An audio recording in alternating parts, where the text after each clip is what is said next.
Welcome to the Calm Mom Podcast, the show for ambitious women ready to get off the hot mess express. I know you've got a lot going on. You work so hard, you're raising an incredible family, and sometimes it can be overwhelming. I'm your host, Michelle Grosser. I'm a certified master life coach, attorney, wife, and mom. And years ago, I was right where you are. I was running a busy law practice while raising a family, and I was on the fast track to burnout. I thought I just needed to be more organized or have better routines, but it was learning how to heal and regulate my nervous system that expanded my capacity to gracefully hold more of this big, beautiful life. You too are worthy of an extraordinary life in and beyond motherhood. Learning to be a calm, anchoring presence in your home and at work is going to be your superpower. If you're here to do the inner work that brings a sense of calm amidst the chaos, I'm here to join you on that journey. Each time you press play, your growth continues. So let's get at it.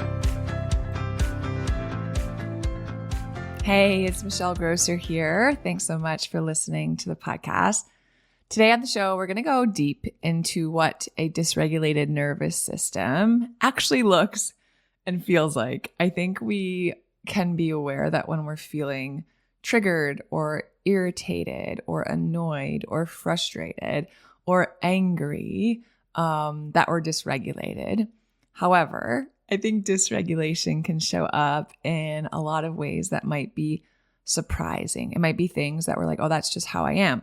Or, physical symptoms that we're looking for answers for, like, why am I experiencing this? Why is this happening in my body? And we've had a really hard time finding those answers, right? Dysregulation can show up so many different ways because it affects nearly every system in our body so often without us even realizing it.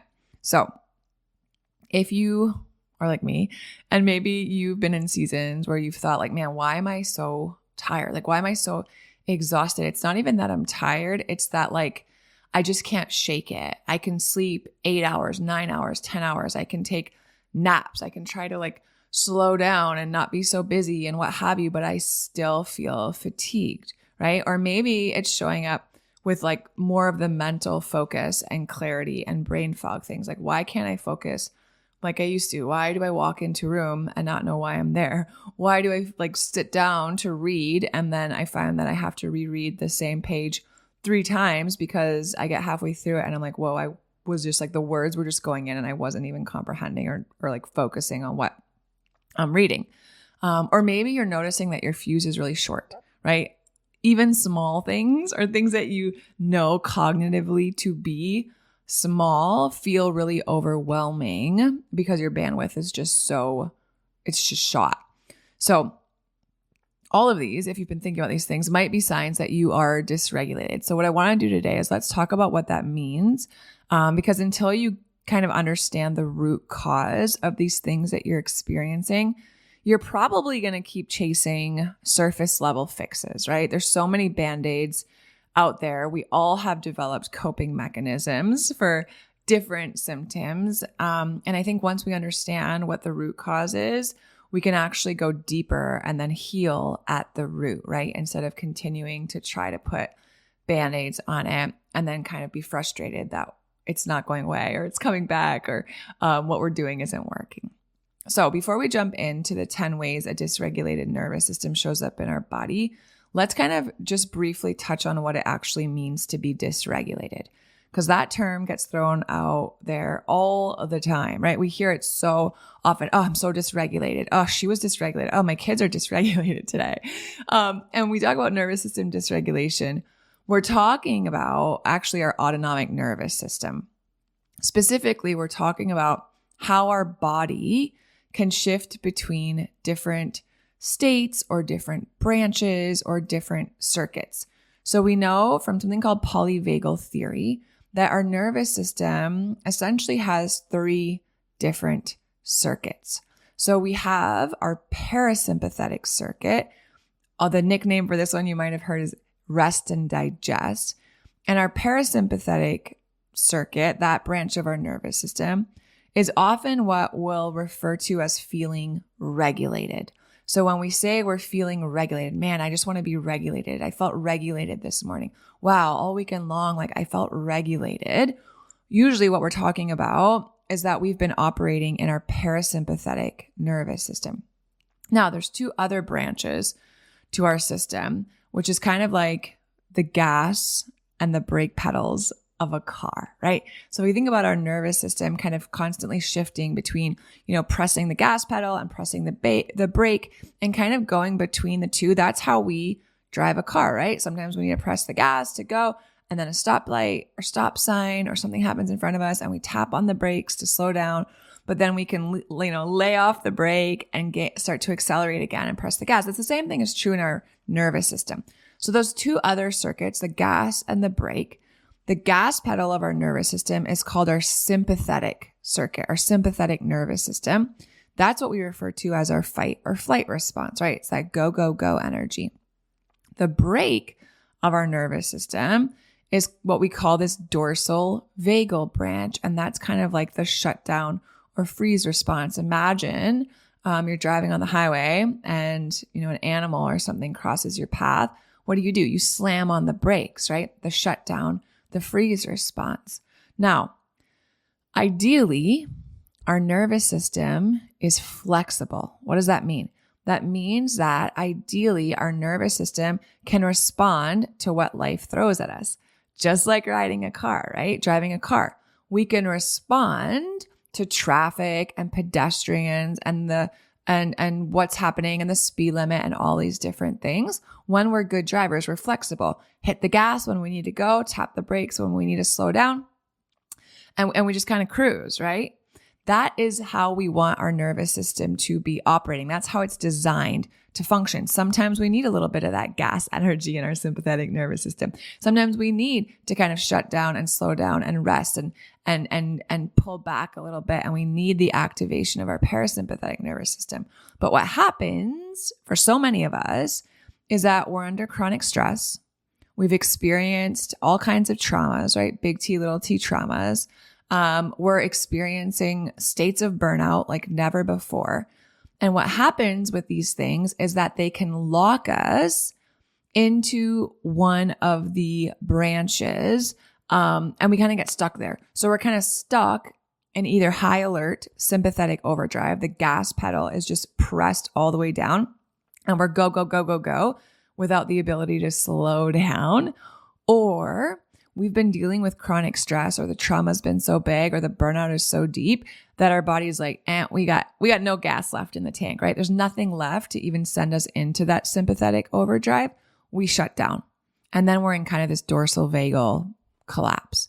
So what do I want to say in all of this? What I want you to walk away with is that being regulated doesn't mean you're calm all the time. Okay. So if that's what you're after, if that's what you're seeking, like let me just say this loud and clear now, release that, because that is one, it's not realistic. You're a human being.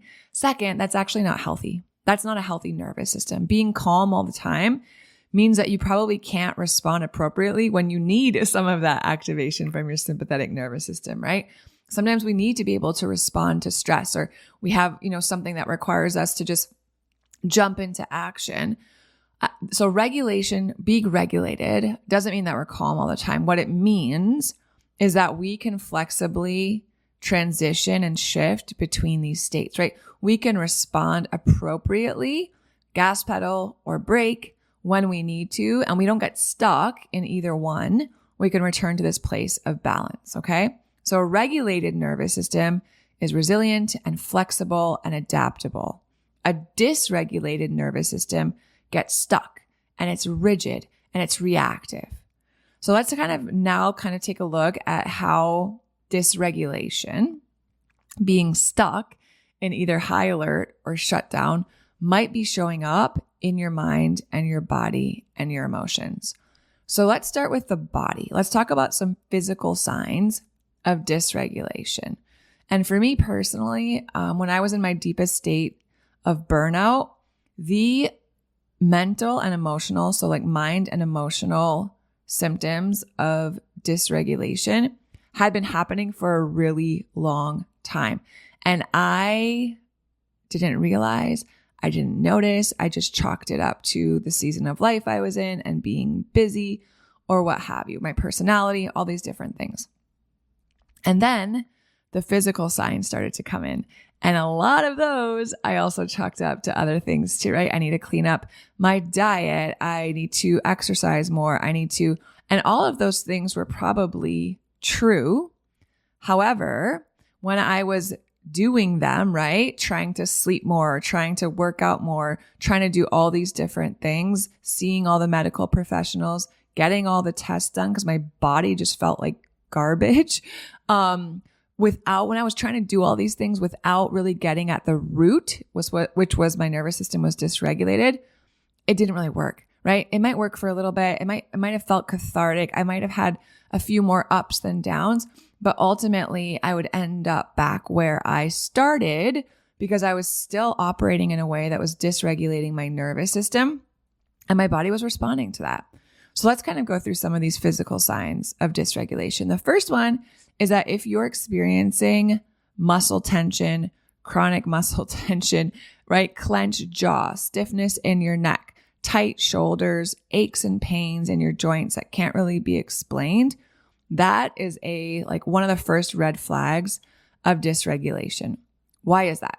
When we're in chronic sympathetic state, chronic fight or flight, right? We're under chronic stress, our body stays in a state of being prepared to fight or run, right?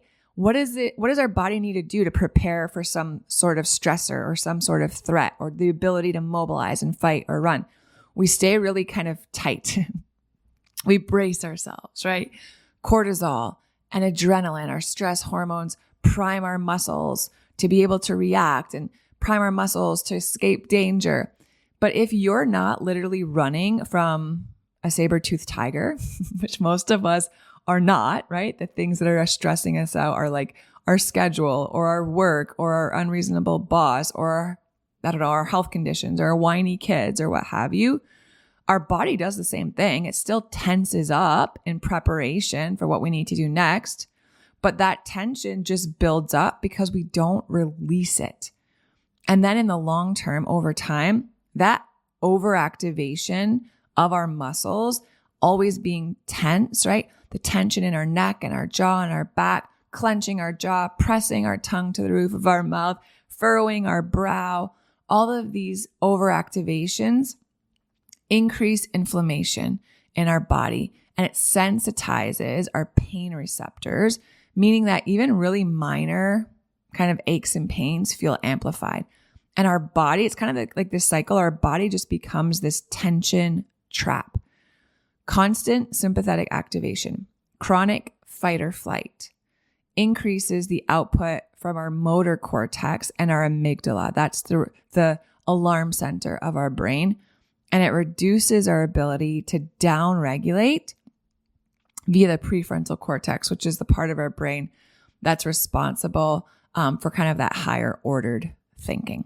So if you have chronic muscle tension, shoulders clenched, jaw, neck pain, neck stiffness, red flag that you might be dysregulated. All right. The second is digestive issues. I see this all the time. I've experienced it personally. I see it in a huge majority of the people that I work with. Guys, there's a reason why your gut is so often called your second brain. Our vagus nerve directly connects our brain stem to all of our digestive organs. And when we are dysregulated, when we are stuck in a fight or flight response or a freeze response, our digestion is affected. When we're in fight or flight, digestion is not a priority. Think about it, right? If we were getting the signal in our body that we have to run and escape a threat, again, our body doesn't know the difference between being chased by a tiger or just the day-to-day stressors, right? Our body's like, whoa, we've got to fight or run, right? We have to escape this threat.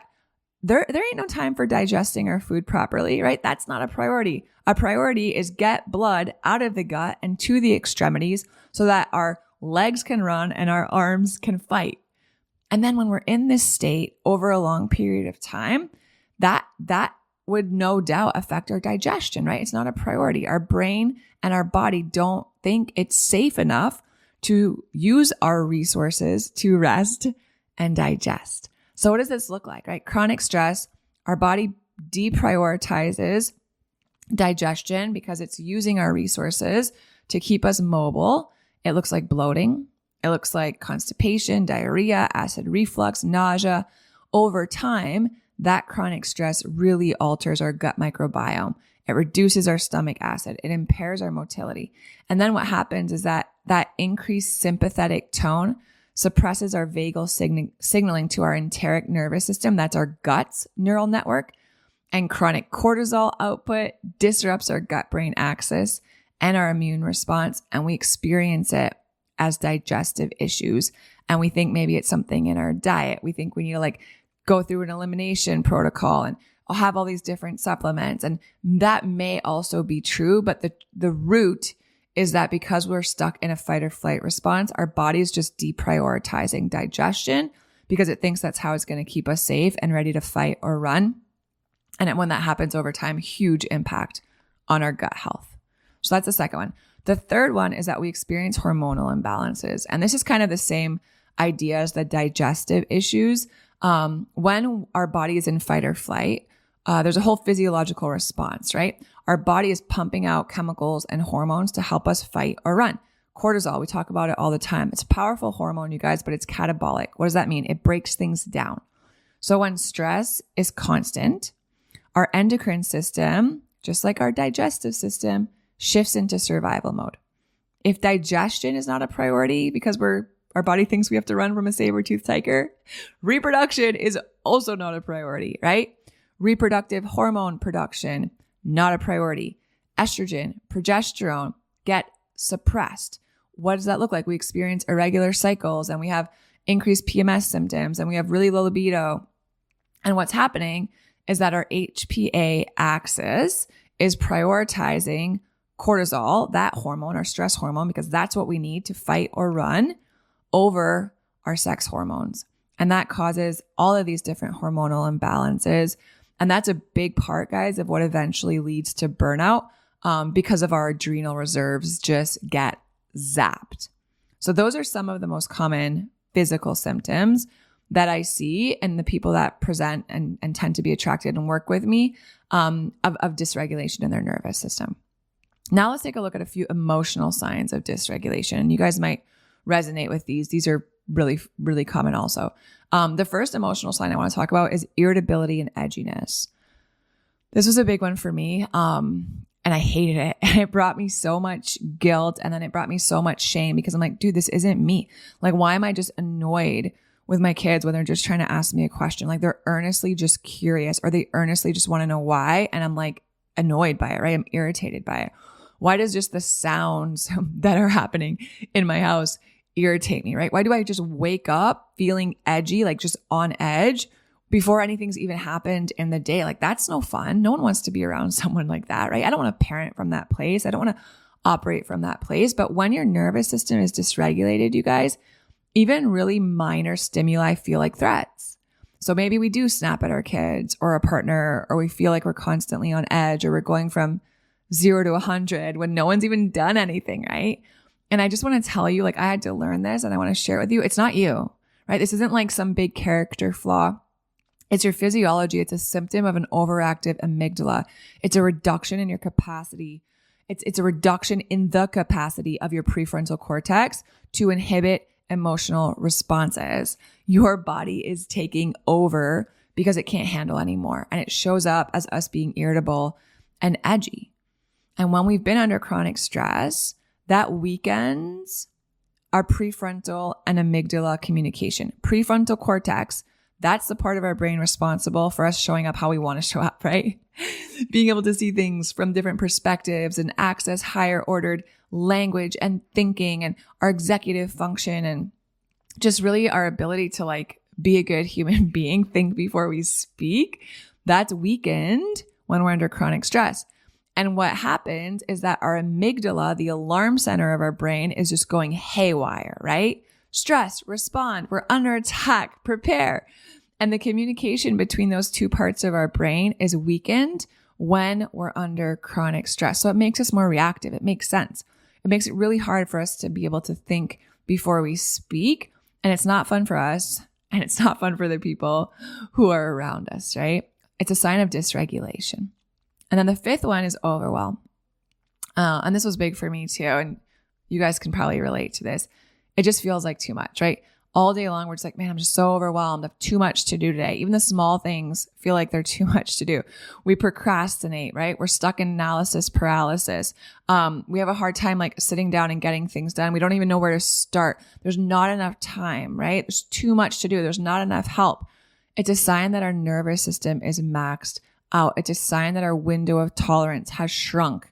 It's a sign that we no longer have the capacity to manage, what really is probably the normal demands of life, because our body is overwhelmed. Our body has been in this constant state of hyper arousal. And when we have that repeated exposure to stress, it actually recalibrates our nervous system to expect stress. It recalibrates our nervous system to expect things to go wrong or be too hard or be unsafe or be threats. And our brain, super smart, it's trying to keep us safe, right? But it stays kind of in this prediction zone. So it's always just kind of scanning for danger. It's trying to be efficient. It's trying to catch things before they catch us, right? That prediction mode, that scanning for danger, our body just staying tense, ready to respond, it just is exhausting, and it leaves us very little bandwidth for executive functioning, and it makes us feel overwhelmed. And then the sixth one I want to talk about is emotional numbness. So this is kind of the flip side of irritability. We know when we're feeling irritable. We know when we're kind of snappy and we're reactive. The other side of that coin is just feeling kind of flat and numb and nothing at all, right? We just kind of feel checked out. We feel like, man, like I feel like that should bother me, or that should bring me a lot of joy, or that should like evoke a response in me that it's just not. I just feel like I want to care, but I kind of don't. And if you can relate to that feeling, that's a sign that you are in a dorsal vagal collapse, a dorsal vagal shutdown. That's a freeze response, you guys. It's kind of this brilliant last ditch effort of our nervous system to stay safe, right? Fight or flight's not going to work. This is a subconscious decision our nervous system makes. We're out of gas, right? We're depleted. We're not fast enough. We're not strong enough. Our last ditch response to stay safe is we're going to tap out. It's a survival mechanism, and it can be really scary to experience. But really our body is just trying to downshift to conserve energy. So we kind of feel shut down. It includes shutting down our emotional processing regions of our brain. And then we're just kind of like coasting through life, where it feels like we're watching our life happen from the outside, looking in. If you've experienced that and a freeze response, the emotional numbness, it's a sign that your nervous system is stuck in a dorsal vagal shutdown. And that's how it's showing up for you. Okay, so we talked about the physical symptoms. We talked about emotional signs of dysregulation. And let's kind of wind it down with some mental signs of dysregulation. And I think these can be really frustrating because we feel like we have answers and we have strategies and like we know what's in our planner and we should know how to be productive, and we kind of get looped into like, well, this is what I need to do to hustle and get things done. And it's so frustrating when it doesn't feel like our brain and our body's cooperating with what we need to get done during the day. Okay, so some of the mental signs of dysregulation. Number 7, let's talk about this one: brain fog and poor concentration. So if you are frustrated by the fact that everything just kind of feels fuzzy, right? Your thoughts don't feel clear. Your memory is kind of slipping. You're like, man, what is going on? Like, is this just mom brain? Am I like, I can never find my phone, or I'm leaving my stuff in weird places, or I can't find my keys, or I walk into a room, I don't remember why I'm there. Someone brings something up and I was like, I don't remember you telling me that. And our kids are like, yeah, I told you that yesterday. You were whatever it was, right? You just don't remember. Or it's really hard to focus. And it's not just like a lack of sleep.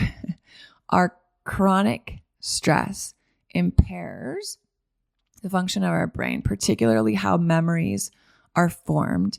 And it also reduces oxygenation to the brain, which is interesting.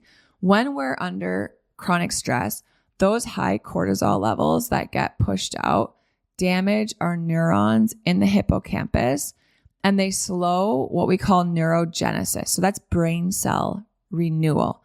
And then blood is diverted from our frontal lobe of our brain toward our survival brain, right? Makes sense. That's what our body thinks we need in the moment.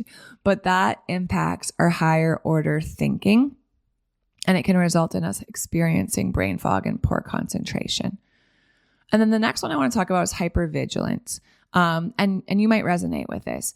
If you feel like you're constantly kind of anticipating what the next problem is, you worry a lot, you're scanning for what might go wrong, you're replaying past conversations, you're stuck in like loops of ruminating, you're always on the lookout. This is your nervous system trying to stay in control, right? This is your nervous system trying to avoid danger, even when no actual threat is present. And what's happening here is that your amygdala has become overactive. Again, your alarm center of your brain, right? Your amygdala. It is on overdrive. And our prefrontal cortex, the part of our brain that we want to be able to have access to feel grounded, is under functioning. The other thing that's happening here is that we have this brilliant function of our brain called our reticular activating system. And this is the part of our brain that is like looking out for things and like filtering everything that we're perceiving in order to give us what it thinks is information that's relevant to us. This is why, like, if you're, I don't know, if let's say you're looking to buy a new car and you have never really noticed before Jeep Wranglers on the street, but you're thinking about maybe buying a Jeep Wrangler, and you do a little bit of research on it, and then all of a sudden you're like, man, everyone owns a Jeep Wrangler. Like, I see them everywhere now, right? Every time I get on the street, I see the different colors, and like I notice the different models, and I never noticed it before. That's your reticular activating system, right?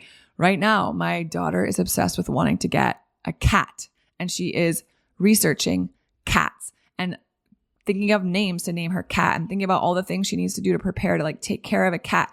We have not really thought about cats for the last 8 years. The last 3 weeks, we've talked a lot about cats, and now we're seeing cats everywhere, right? She notices every commercial that has a cat in it, every book that has a cat character.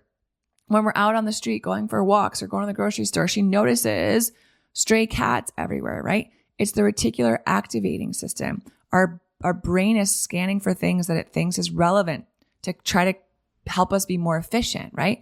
Same thing happens when we're in hypervigilance. Our body and our brain are scanning for threats, emotional threats, social threats, and bringing them to our attention because that's where our focus is. And it's this loop that makes us even more hypervigilant.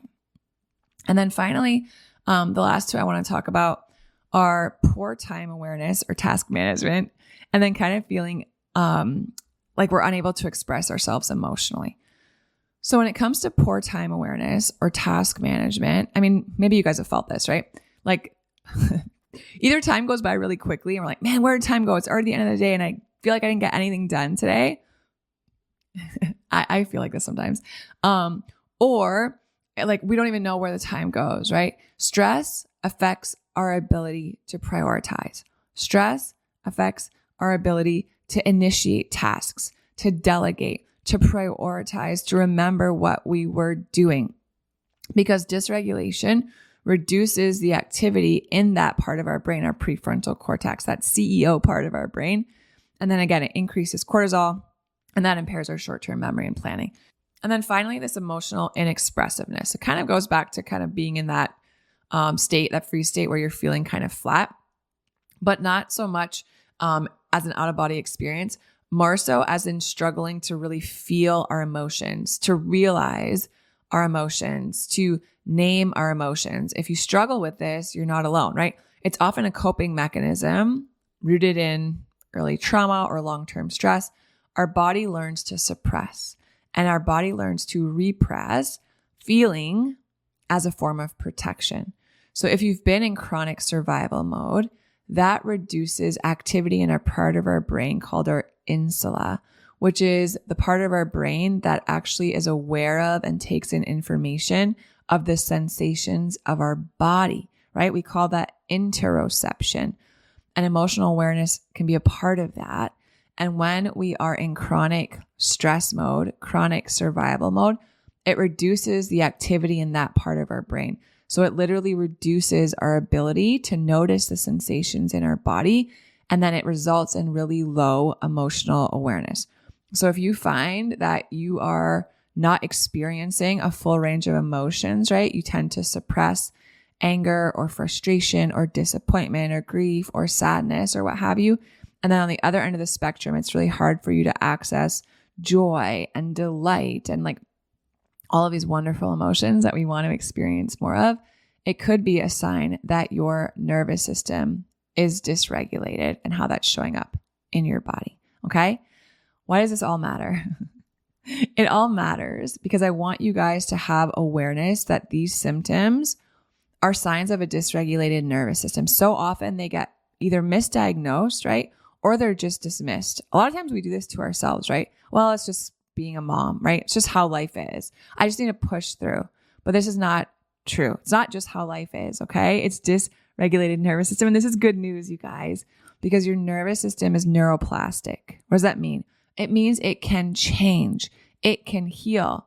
And when it does, a lot of these symptoms start to shift, okay? So how do you start to support healing in your nervous system?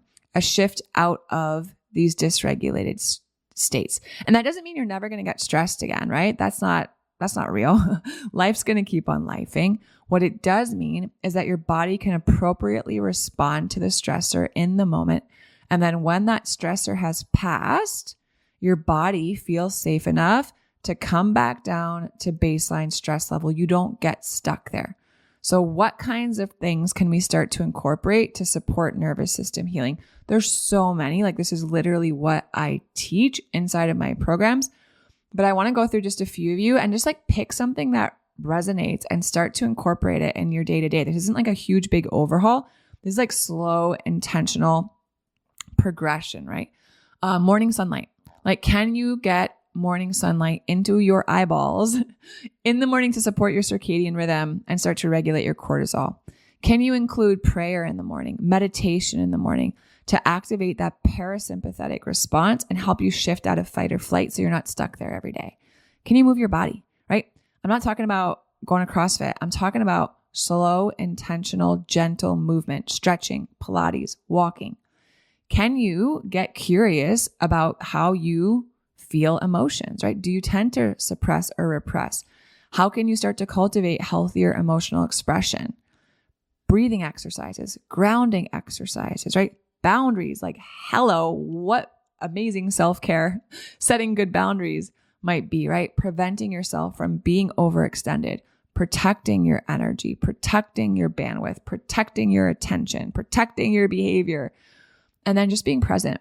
Like slowing down is probably the number one thing that you guys can do to start regulating your nervous system. It's not easy. No one wants to hear me tell them that they have to slow down. We don't want to do it. We think like, well, I can't afford to slow down.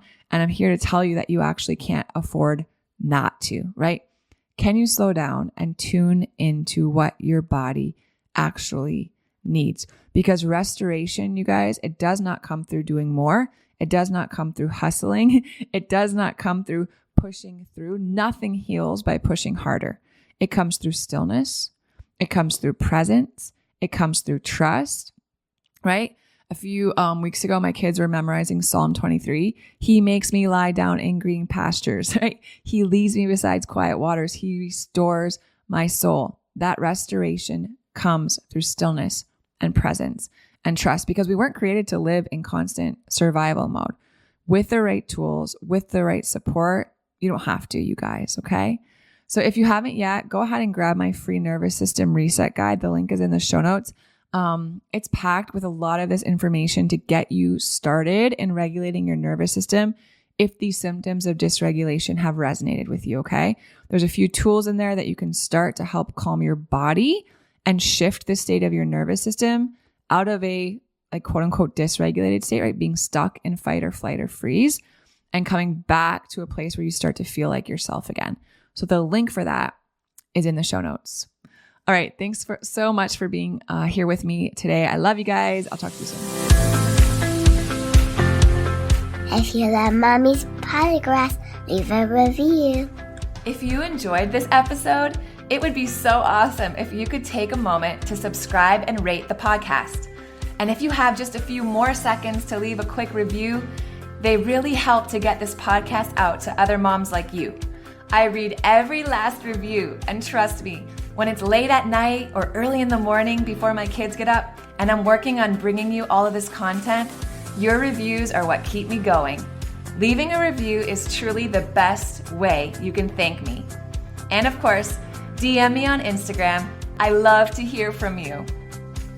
Thanks for listening to another episode. Head over to the show notes for this episode and all past episodes at michellegrosser.com, where you'll find free resources and more ways to connect with me. If you love the show, share it with a friend. Thanks again for tuning in. We'll see you next time.